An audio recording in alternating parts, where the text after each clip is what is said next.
1 year Bible reading plan. 1 साल का Bible reading plan. Matthew 22 chapter 15 to 46 verse. Exodus 22 chapter और 23 chapter. 1 साल का बाइबल रीडिंग प्लान। मत्ती रचित सुसमाचार 22 अध्याय 15 से 46 वचन और निर्गमन की पुस्तक 22 से 23 अध्याय। हम इंग्लिश में किंग्स जेम्स वर्शन में से पढ़ेंगे, हिंदी में BSI बाइबल में से पढ़ेंगे। मैथ्यू 22 चैप्टर 15 से 46 verse.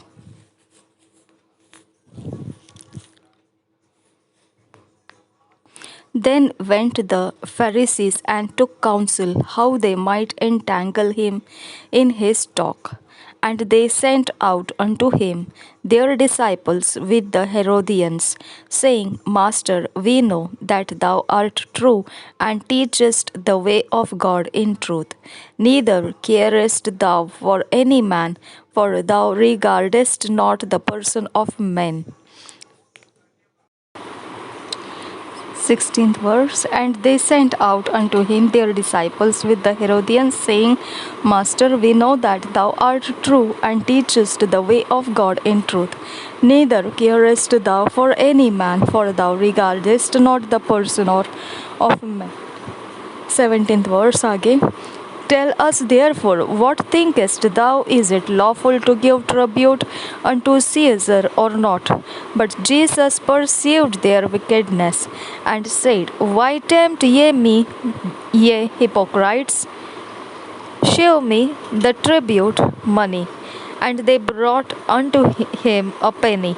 And he saith unto them, Whose is this image and superscription? They say unto him, Caesar's. Then saith he unto them, Render therefore unto Caesar the things which are Caesar's, and unto God the things that are God's. When they had heard these words, they marveled and left him, and went their way. The same day came to him the Sadducees, which say that there is no resurrection, and asked him, saying, Master, Moses said, If a man die having no children, his brother shall marry his wife, and raise up seed unto his brother.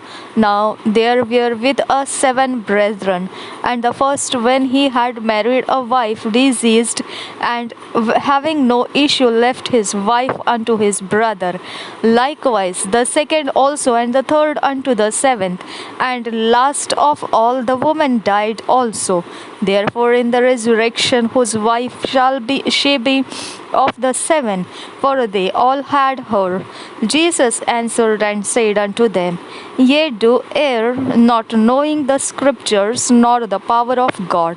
For in the resurrection they neither marry, nor are given in marriage, but are as the angels of God in heaven.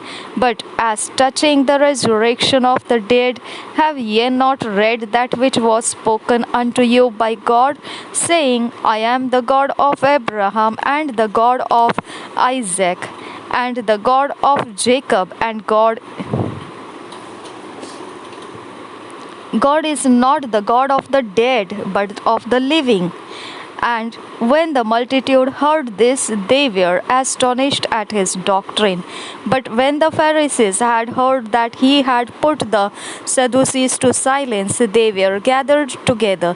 Then one of them, which was a lawyer, asked him a question, tempting him, and saying, Master, which is the great commandment in the law?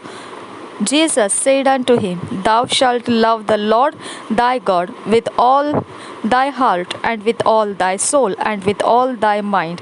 This is the first and great commandment. And the second is like unto it, Thou shalt love thy neighbor as thyself. On these two commandments hang all the law and the prophets. While the Pharisees were gathered together, Jesus asked them, saying, What think ye of Christ? Whose son is he? They say unto him, The son of David.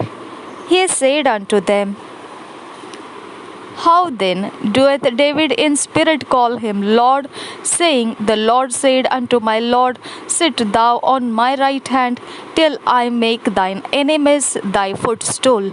If David then call him Lord, how is he his son? And no man was able to answer him a word, neither durst any man from that day forth ask him any more questions. मत्ती रचित सुसमाचार 22 अध्याय उसके 15 वचन से 46 वचन तक। तब फरीसियों ने जाकर आपस में विचार किया कि उसको किस प्रकार बातों में फंसाए। अतः उन्होंने अपने चेलों से को हेरोदियों के साथ उसके पास यह कहने को भेजा, हे गुरु, हम जानते हैं कि तू सच्चा है और परमेश्वर का मार्ग सच्चाई से सिखाता है और किसी की परवाह नहीं करता, क्योंकि तू मनुष्यों का मुंह देखकर बातें नहीं करता। इसलिए हमें बता, तू क्या सोचता है? कैसर को कर देना उचित है कि नहीं? यीशु ने उनकी दुष्टता जानकर कहा, हे कपटियों, मुझे क्यों परखते हो? कर का सिक्का मुझे दिखाओ। तब वे उसके पास 1 दीनार ले आए। उसने उनसे पूछा, यह छाप और नाम किसका है? उन्होंने उससे कहा, कैसर का।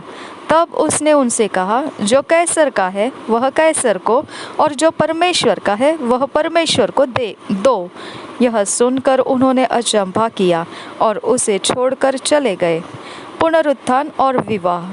उसी दिन सदूकी, जो कहते हैं कि मरे हुओं का पुनरुत्थान है ही नहीं, उसके पास आए और उससे पूछा, हे गुरु, मूसा ने कहा था कि यदि कोई पुरुष बिना संतान मर जाए तो उसका भाई उसकी पत्नी से विवाह करके अपने भाई के लिए वंश उत्पन्न करे। अब हमारे यहाँ 7 भाई थे। पहला विवाह करके मर गया और संतान न होने के कारण अपनी पत्नी को अपने भाई के लिए छोड़ गया। इसी प्रकार दूसरे और तीसरे ने भी किया और 7 तक यही हुआ। सबके बाद वह स्त्री भी मर गई। अतः जी उठने पर वह उन 7 में से किसकी पत्नी होगी, क्योंकि वह सबकी पत्नी हो चुकी थी। यीशु ने उन्हें उत्तर दिया, तुम पवित्र शास्त्र और परमेश्वर के सामर्थ्य नहीं जानते, इस कारण भूल में पड़े हो। क्योंकि जी उठने पर वे न विवाह करेंगे और न विवाह में दिए जाएंगे, परंतु स्वर्ग में परमेश्वर के दूतों के समान होंगे। परंतु मरे हुओं के जी उठने के विषय में क्या तुमने यह वचन नहीं पढ़ा जो परमेश्वर ने तुमसे कहा, मैं अब्राहम का परमेश्वर और इसहाक का परमेश्वर और याकूब का परमेश्वर हूँ। वह मरे हुओं का नहीं परंतु जीवितों का परमेश्वर है। यह सुनकर लोग उसके उपदेश से चकित हुए। सबसे बड़ी आज्ञा। 34 वचन से आगे। जब फरीसियों ने सुना कि यीशु ने सदूकियों का मुंह बंद कर दिया तो वे इकट्ठा हुए। उनमें से एक व्यवस्थापक ने उसे परखने के लिए उससे पूछा, हे गुरु, व्यवस्था में कौन सी आज्ञा बड़ी है? उसने उससे कहा, तू परमेश्वर अपने प्रभु से अपने सारे मन और अपने सारे प्राण और अपनी सारी बुद्धि के साथ प्रेम रख। बड़ी और मुख्य आज्ञा तो यही है, और उसी के समान यह दूसरी भी है कि तू अपने पड़ोसी से अपने समान प्रेम रख।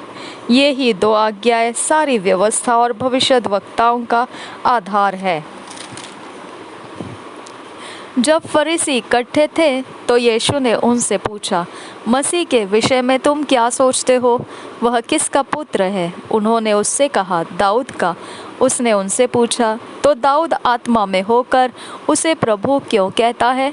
प्रभु ने मेरे प्रभु से कहा, मेरे दाहिने बैठ, जब तक कि मैं तेरे बैरियों को तेरे पाँवों के नीचे न कर दूं।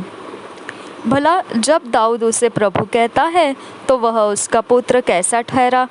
इसके उत्तर में कोई भी एक बात न कह सका। उस दिन से किसी को फिर उससे कुछ पूछने का साहस न हुआ। निर्गमन की पुस्तक 22 अध्याय 1 वचन से पढ़ेंगे। Loss concerning theft theft, damage, trusts and trespasses, borrowing, fornication, witchcraft, bestiality, idolatry, strangers, widows, etc. First verse say, if a man shall steal an ox or a sheep and kill it or sell it, he shall restore 5 oxen for an ox and 4 sheep for a sheep. If a thief be found breaking up and be smitten that he die, there shall no blood be shed for him. If the sun be risen upon him, there shall be blood shed for him. For he should make full restitution. If he have nothing, then he shall be sold for his theft. If the theft be certainly found in his hand alive, whether it be ox or ass or sheep, he shall restore double. If a man shall cause a field or vineyard to be eaten,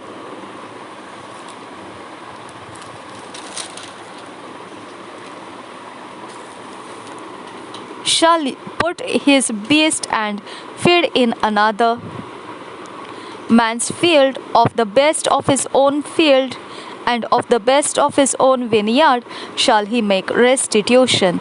If fire break out and catch in thorns, so that the stacks of corn or the standing corn or the field be consumed therewith, he that kindled the fire shall surely make restitution.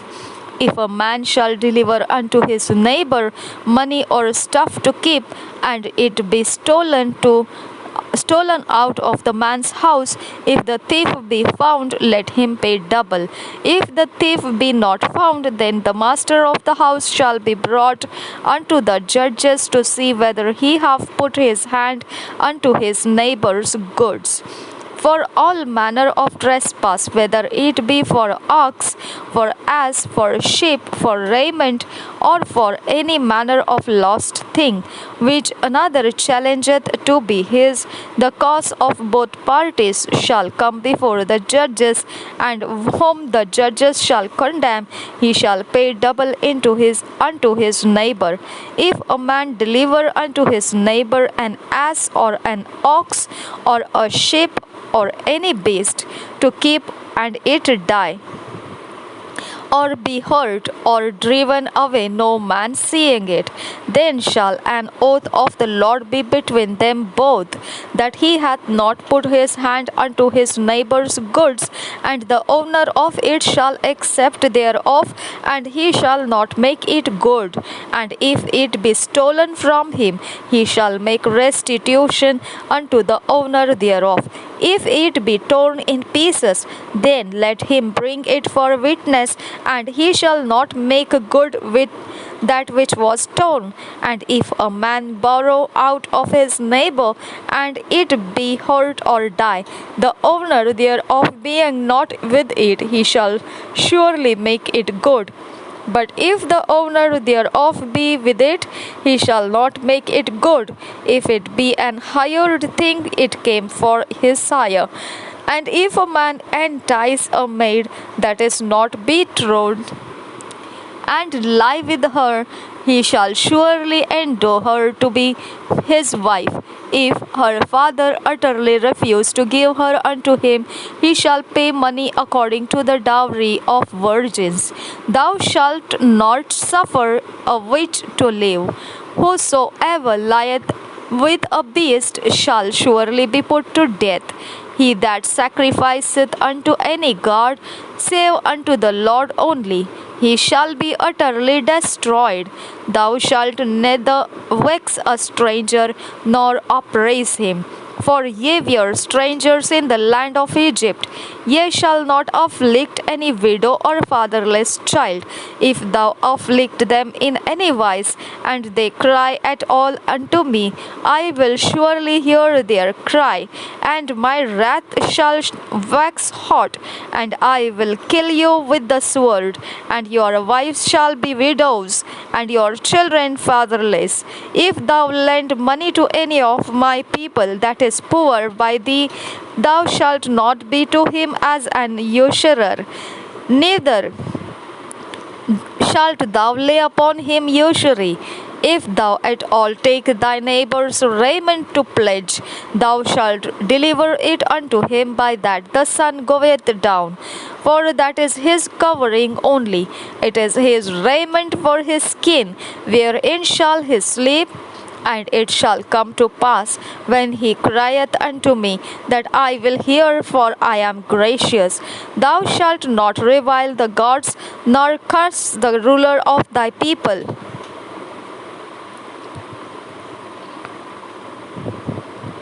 Thou shalt not delay to offer the first of thy ripe fruits, and of thy liquors the firstborn of thy sons shalt thou give unto me.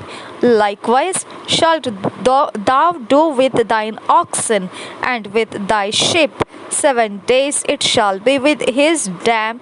On the 8th day thou shalt give it me, and ye shall be holy men unto me. Neither shall ye eat any flesh that is torn of beasts in the field, ye shall cast it to the dogs.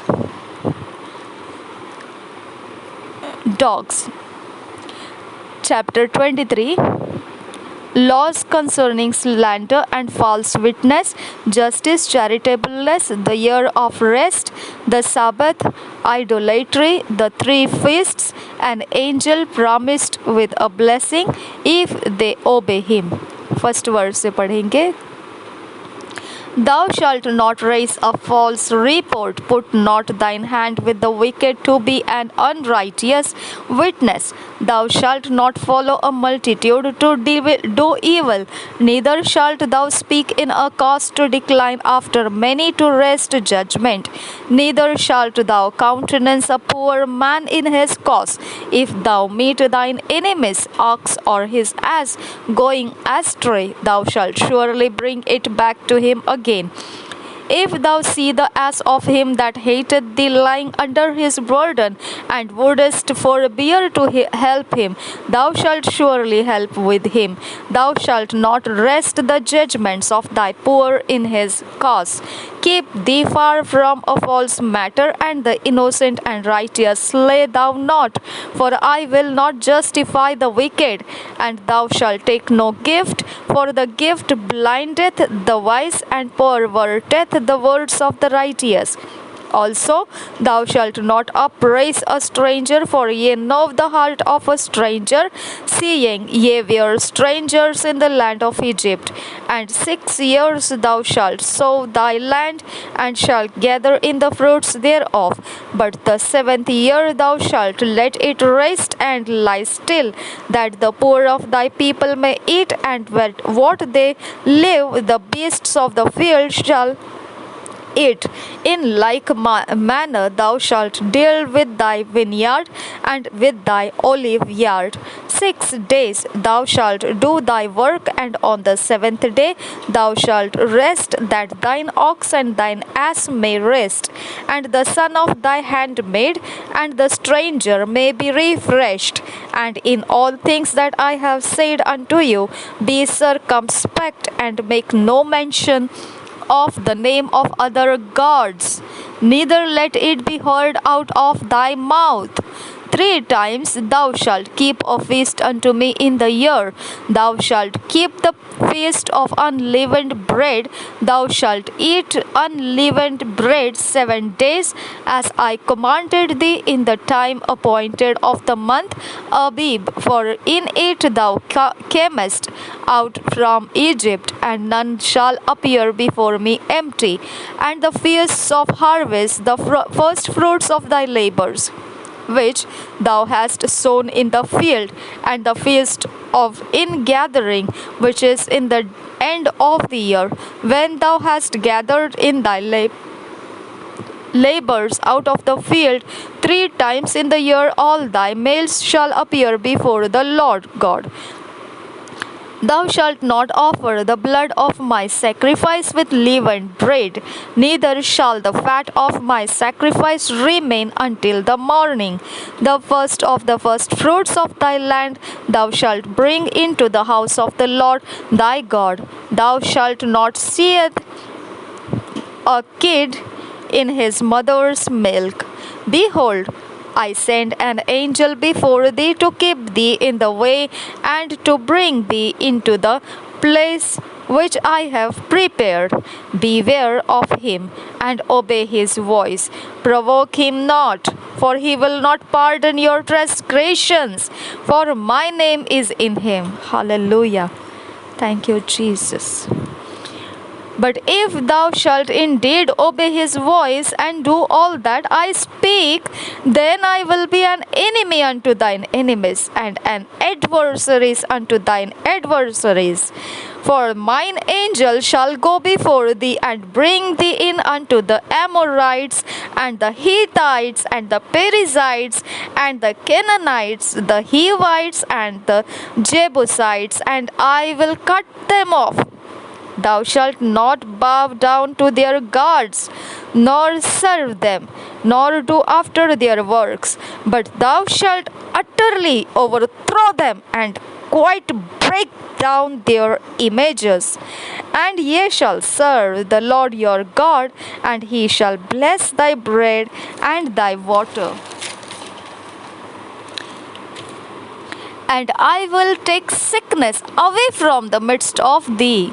There shall nothing cast their young, nor be barren in thy land. The number of thy days I will fulfill.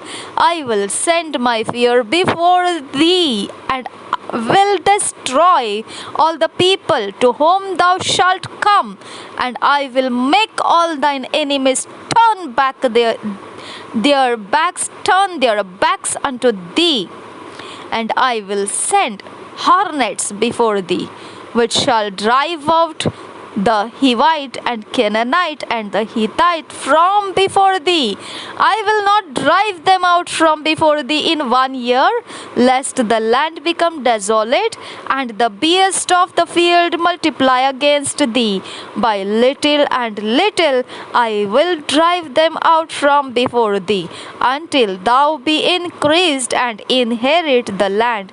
And I will set thy bounds from the Red Sea even unto the sea of the Philistines, and from the desert unto the river. For I will deliver the inhabitants of the land into your hand, and thou shalt drive them out before thee. Thou shalt make no covenant with them, nor with their gods. They shall not dwell in thy land, lest they make thee sin against me.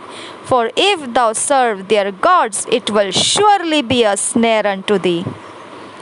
Thank you for these verses, Abba Father. I thank you, Jesus. I thank you for these verses. निर्गमन 22 अध्याय क्षतिपूर्ति संबंधी नियम। पहले वचन से, यदि कोई मनुष्य बैल या भेड़ या बकरी चुरा कर उसका घात करे या बेच डाले, तो वह बैल के बदले 5 बैल और भेड़ बकरी के बदले 4 भेड़ बकरी भर दे। यदि चोर सेंध लगाते हुए पकड़ा जाए और उस पर ऐसी मार पड़े कि वह मर जाए, तो उसके खून का दोष न लगे। यदि सूर्य निकल चुके तो उसके खून का दोष लगे। अवश्य है कि वह हानि को भर दे, और यदि उसके पास कुछ न हो तो वह चोरी के कारण बेच दिया जाए। यदि चुराया हुआ बैल या गदहा या भेड़ या बकरी उसके हाथ में जीवित पाई जाए, तो वह उसका दूना भर दे। यदि कोई अपने पशु से किसी का खेत या दाख की बारी चराए, अर्थात अपने पशु को ऐसा छोड़ दे कि वह पराये खेत को चर ले, तो वह अपने खेत की और अपनी दाख की बारी की उत्तम से उत्तम उपज में से उस हानि को भर दे। यदि कोई आग जलाए और वह कांटों में लग जाए और फूलों के ढेर या अनाज या खड़ा खेत जल जाए, तो जिसने आग जलाई हो वह हानि को निश्चय भर दे। यदि कोई दूसरे के पास रुपये या सामग्री की धरोहर धरे और वह उसके घर से चुराई जाए, तो यदि चोर पकड़ा जाए तो दूना उसी को भर देना पड़ेगा। यदि चोर न पकड़ा जाए तो घर का स्वामी परमेश्वर के पास लाया जाए कि निश्चय हो जाए कि उसने अपने भाई बंधु की संपत्ति पर हाथ लगाया है या नहीं। चाहे बैल, चाहे गदहे, चाहे भेड़ या बकरी, चाहे वस्त्र, चाहे किसी प्रकार की ऐसी खोई हुई वस्तु के विषय अपराध क्यों न लगाया जाए, जिसे दो जन अपनी अपनी कहते हो तो दोनों को मुकद्दमा परमेश्वर के पास आए, और जिसको परमेश्वर दोषी ठहराए वह दूसरे को दूना भर दे। यदि कोई दूसरे को गदहा या बैल या भेड़ बकरी या कोई और पशु रखने के लिए सौंपे और किसी के बिना देखे वह मर जाए या चोट खाए या हाँक दिया जाए, तो उन दोनों के बीच यहोवा की शपथ खिलाई जाए, मैंने इसकी संपत्ति पर हाथ नहीं लगाया। तब संपत्ति का स्वामी इसको सच माने और दूसरे को उसे कुछ भी भर देना न होगा। यदि वह सचमुच उसके यहाँ से चुराया गया हो तो वह उसके स्वामी को उसे भर दे, और यदि वह फाड़ डाला गया हो तो वह फाड़े हुए को प्रमाण के लिए ले आए, तब उसे उसको भी भर देना न पड़ेगा। फिर यदि कोई दूसरे से पशु मांग लाए और उसके स्वामी के संग न रहते उसको चोट लगे या वह मर जाए, तो वह निश्चय उसकी हानि भर दे। यदि उसका स्वामी संग हो तो दूसरे को उसकी हानि भरना न पड़े, और यदि वह भाड़े का हो तो उसकी हानि उसके भाड़े में आ गई। नैतिक और धार्मिक नियम। यदि कोई पुरुष किसी कन्या को जिसके विवाह की बात न लगी हो फुसलाकर उसके संग को कर्म करे, तो वह निश्चय उसका मोल दे के उसे विवाह कर ले। परंतु यदि उसका पिता उसे देने से बिल्कुल इनकार करे तो कुकर्म करने वाला कन्याओं के मोल की रीति के अनुसार रुपये तोल दे। तू जादू टोना करने वालों को जीवित रहने न देना। जो कोई पशु गमन करे वह निश्चय मार डाला जाए। जो कोई यहोवा को छोड़ किसी और देवता के लिए बलि करे उसका सत्यानाश किया जाए। तुम परदेशी को न सताना और न उस पर अंधेर करना, क्योंकि मिस्र देश में तुम भी परदेशी थे। किसी विधवा या अनाथ बालक को दुख न देना। यदि तुम ऐसों को किसी प्रकार का दुख दो और वे मेरी दोहाई दे, तो मैं निश्चय उनकी दोहाई सुनूंगा। तब मेरा क्रोध भड़केगा और मैं तुमको तलवार से मरवाऊंगा, और तुम्हारी पत्नियां विधवा और तुम्हारे बालक अनाथ हो जाएंगे। यदि तुम मेरी प्रजा में से किसी दीन को जो तेरे पास रहता हो रुपये का ऋण दे, तो उससे महाजन के समान ब्याज न लेना। यदि तू कभी अपने भाई बंधु के वस्त्र को बंधक करके रख भी ले, तो सूर्य के अस्त होने तक उसको लौटा देना, क्योंकि वह उसका एक ही ओढ़ना है, उसकी देह का वही अकेला वस्त्र होगा। फिर वह किसे ओढ़कर सोएगा? और जब वह मेरी दोहाई देगा तब मैं उसकी सुनूंगा, क्योंकि मैं करुणामय हूँ। Hallelujah, thank you Jesus. परमेश्वर को श्राप न देना और न अपने लोगों के प्रधान को श्राप देना। अपने खेतों की उपज और फलों के रस में से कुछ मुझे देने में विलंब न करना। अपने बेटों में से पहलौठे को मुझे देना। वैसे ही अपनी गायों और भेड़ बकरियों के पहलौठे भी देना। 7 दिन तक तो बच्चा अपनी माता के संग रहे, और 8वें दिन तो उसे मुझको दे देना। तुम मेरे लिए पवित्र मनुष्य बनना। इस कारण जो पशु मैदान में फाड़ा हुआ पड़ा मिले उसका मांस न खाना, उसको कुत्तों के आगे फेंक देना। 23 अध्याय न्याय और निष्पक्षता। झूठी बात न फैलाना, अन्याय साक्षी होकर दुष्ट का साथ न देना, बुराई करने के लिए न तो बहुतों के पीछे हो लेना और न उनके पीछे फिर के मुकद्दम में न्याय बिगाड़ने को साक्षी देना, और कंगाल के मुकद्दम में उसका भी पक्ष न करना।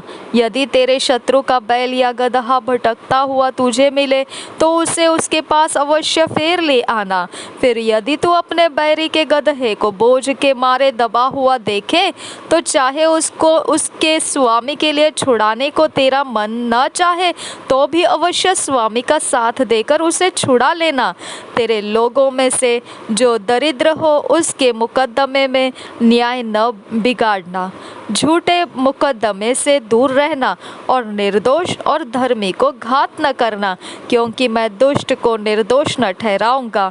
घूस न लेना, क्योंकि घूस देखने वालों को भी अंधा कर देता और धर्मियों की बातें पलट देता है। परदेशी पर अंधेर न करना। तुम तो परदेशी के मन की बातें जानते हो, क्योंकि तुम भी मिस्र देश में परदेशी थे। 7वां वर्ष और 7वां दिन। 6 वर्ष 10 वचन से आगे। 6 वर्ष तो अपनी भूमि में बोना और उसकी उपज इकट्ठी करना, परंतु 7वें वर्ष में उसको परती रहने देना और वैसे ही छोड़ देना, तो तेरे भाई बंधुओं में के दरिद्र लोग उससे खाने पाए, और जो कुछ उनसे भी बचे वह बनैले पशुओं के खाने के काम में आए।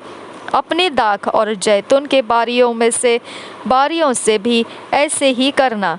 6 दिन तक अपना काम काज करना और 7वें दिन विश्राम करना, ताकि तेरे बैल और गदहे सुस्ताए और तेरी दासियों के बेटे और परदेशी भी अपना जी ठंडा कर सके।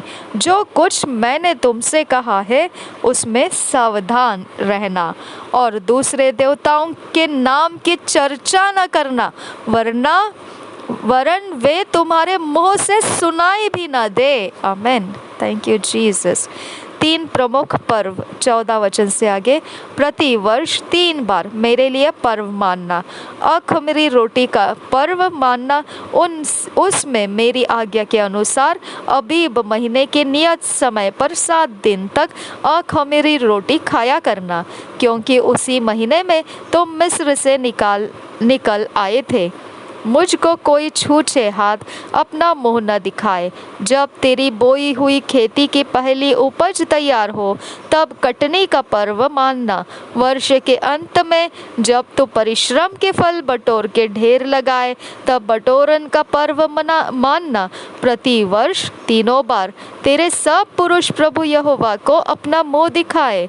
मेरे बलि पशु का लहू खमीरी रोटी के संग न चढ़ाना, और न मेरे पर्व के उत्तम बलिदान में से कुछ सबेरे तक रहने देना।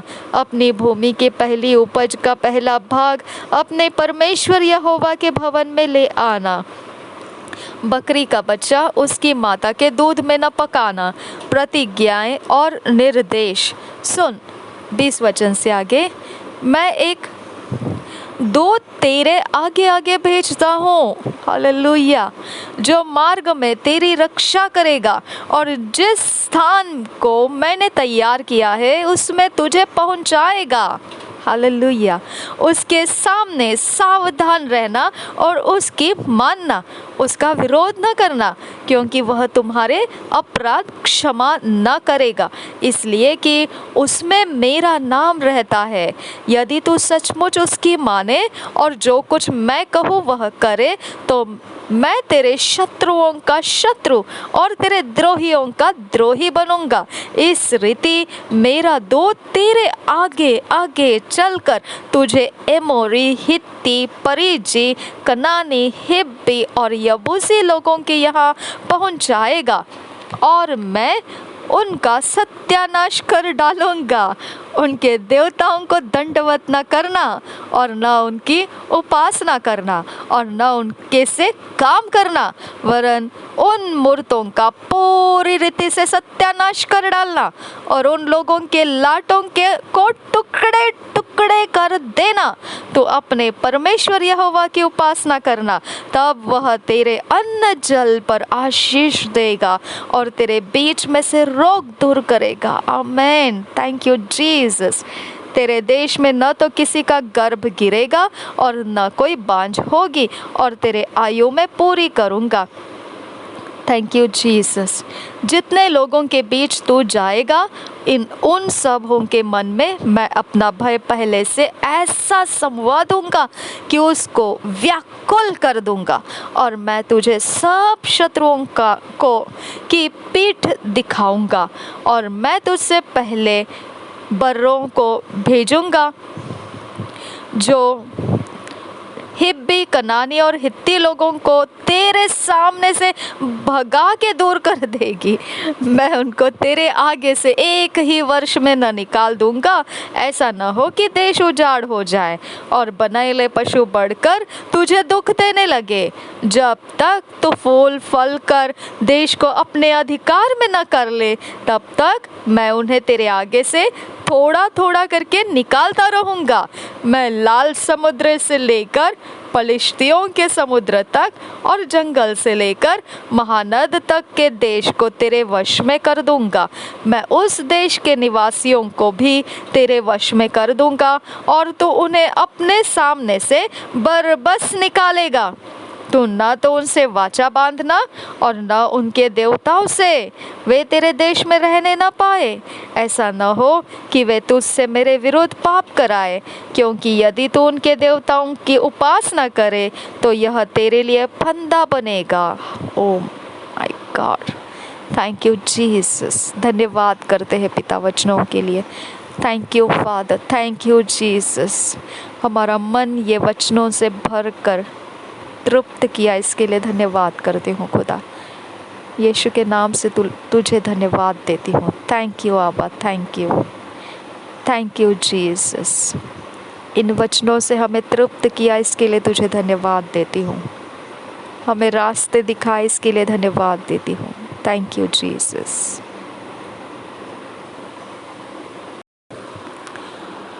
Two years Bible reading plan. Matthew 11 chapter 21 to 30 verse, Genesis 32 chapter। 2 साल का बाइबल रीडिंग प्लान। मत्ती रचित सुसमाचार 11 अध्याय 21 से 30 वचन और उत्पत्ति 32 अध्याय। हम 2 साल के बाइबल रीडिंग को अपने व्यक्तिगत समय में अकेले में बैठकर पढ़ेंगे और उसका मनन करेंगे और उसका अभ्यास करना है, उसके नोट्स निकालना है। हमारे साथ परमेश्वर अकेले में बैठकर इन वचनों में से जो बातें सिखाना चाहे, समझाना चाहे, हमारे जहन में, हमारी समझ में कुछ लाना चाहे, वो सब कुछ आने देना है। और परमेश्वर हमारे लिए एक गवाही को तैयार करेगा, और ये वचनों का पीछा करते हुए जब हम चलेंगे, वो वचन हमारे आगे आगे हमारा रास्ता सीधा करता जाएगा। ये विश्वास के साथ आपको करना है। पर्सनल बाइबल स्टडी जैसा इसका इस्तेमाल करना है। यीशु मसीह, प्रभु यीशु मसीह हम सब के साथ बना रहे। आमीन, आमीन, आमीन।